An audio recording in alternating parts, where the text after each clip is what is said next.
शुभ दुपार, हर हर महादेव. तर काल आपल्या यूट्यूबची एडिटिंग अजून पण चालूच ठेवलेली आहे, बघू शकता. आता मी तिकडं चाललेलो आपल्या मामाच्या गावाला, तर तिकडं निवांत बसून मी ती एडिटिंग पूर्णपणे नाही करेल, कारण की वेळ भेटत नाही.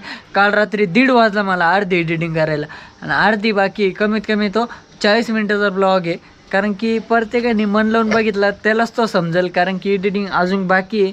तरी मी दाखवून देतो तुम्हाला, एडिटिंग चालूची अजून पण दसन तसंच आहे. मोबाईल आत्ताशी उघडला, थोडी अर्धी झालेली, अजून अर्धी बाकी आहे.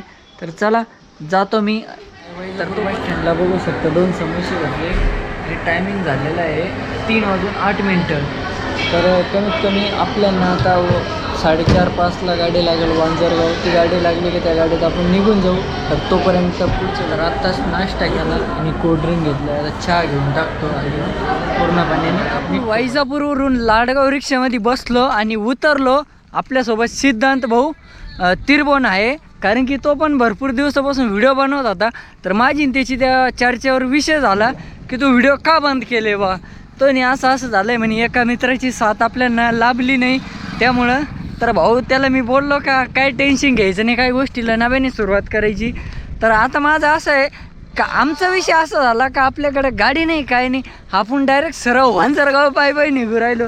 रोडला भाऊकडे आपली पिशवी दिली, भाऊचं कॉलेज सुटलं भाऊ म्हणे, आणि त्यात आपल्या वांजरगावकडची गाडी ती फेल झाली, त्यामुळे ती कॅन्सल झाली. आपण फक्त लाडगावपर्यंत आलो आणि आता डायरेक्ट फक्त आपण सायकलवर तर फिरतो, आता पायी जायचं डायरेक्ट. आपण ठरवलं वांजरगाव.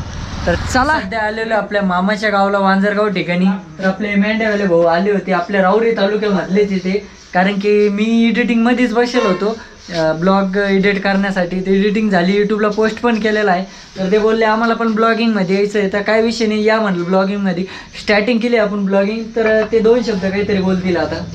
आम्ही रावरीवरून आलेलो आहे ब्लॉग घेण्यासाठी. ते वांजरगाव राहुरीवरून आम्ही आले तर मेंढ्यावाले वांजरगाव इथे आले. तर काय विषय नाही, सगळेजण एकदा कॅमेरा फेस असल्यामुळे सगळेजण बोलायला घाबरता. पण काय विषय नाही, ब्युटेकर सोबत त्याचं शिवजयंतीचे फोटोशूट आणि व्हिडिओ शूट करायची होती. तर समोर बघू शकता त्याची गाडी आहे. तर आपला पण व्हिडिओ शूट झालेला आहे. उद्या सकाळी मी टाकून दिलं आपल्या शिवजयंतीनिमित्त गाडी चालवताना एक व्हिडिओ घेतलेला आहे. तर चला बघूया उद्याची व्हिडिओ. मी आता आलो होतो आपल्या उंदीरगाव पेट्रोल पंपवर. ह्यो आहे पेट्रोल पंप, समोर आहे प्रदीपची मोटरसायकल. तर आपण आलो होतो शिवजयंतीनिमित्त आपली व्हिडिओ शूट करण्यासाठी. तर उंदीरगावचे जे पेट्रोल पंपाचे जे पेट्रोल भरणारे व्यक्ती आहे ते बोलले का तुम्ही रिस्टार आहे का, असं तसं. नंतर मग आपण त्यांच्याशी जानकारी करून घेऊ. ते बोलले होते आपल्याला 2 शब्द काय असतील ते. तर त्यांना म्हणलं येऊ शकता व्हिडिओत, काय विषय नाही. तर बोला भाऊ. नमस्कार दादा. दादा आम्हाला भेटले आमच्या पेट्रोल पंपावरती, ते रील्स शूट करायला आले होते. दादांनी 12 ज्योतिर्लिंग सायकलवर रायडर केलेले आहेत. दादांचं त्यासाठी खूप खूप अभिनंदन. आणि तुमच्या ब्लॉगमधले आम्हाला घेतल्याबद्दलही धन्यवाद. काहीच विषय नाही. आणि दुसरे भाऊ, धन्यवाद भाऊ, तुम्ही आमच्या पंपात भेट दिल्याबद्दल तुमचे बी धन्यवाद. ओके. जय महाराष्ट्र भावानो. आणि आपली जो रील्स शूट करतोय हे नुसतं करतो नाही, तर काही जण आहे ना व्हिडिओमध्ये येण्यासाठी काही जण घाबरता. पण तर घाबरायचं कोणत्या गोष्टीला नसतो. सक्सेस व्हायचं म्हटल्यानंतर पहिली गोष्ट लाज न सोडून द्या आणि कॅमेरा उचला आणि व्हिडिओ शूट करा.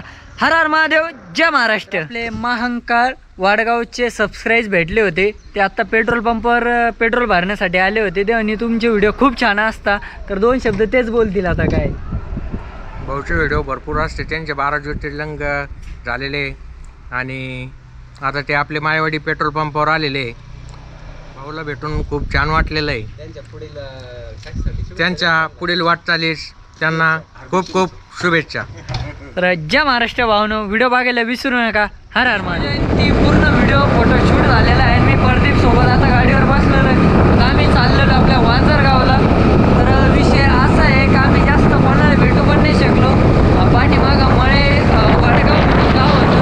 त्या पेट्रोल पंपवर फॅन फॉलोअर्स आणि सबस्क्राईब एवढे मला भेटत होते, कारण की प्रत्येकांसोबत मला व्हिडिओ घेणं शक्य झालं नाही. कारण की गर्दी ना प्रत्येक ठिकाणी गर्दी करू शकत, कारण की त्यांचा पण विषय होतो.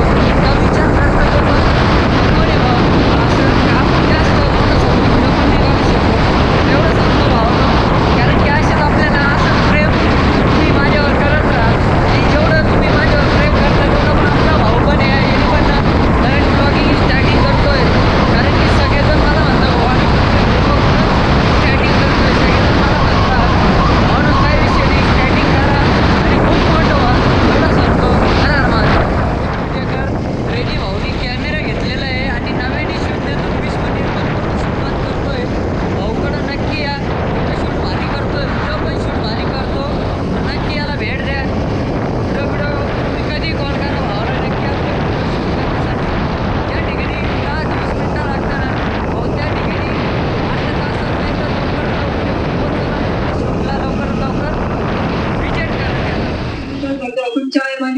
आलेला आहे आणि आपल्याला एक जो बिहारचा भाऊ भेटला होता, जो आपल्या स्केटिंग वर 12 ज्योतिर्लिंग यात्रा करतोय.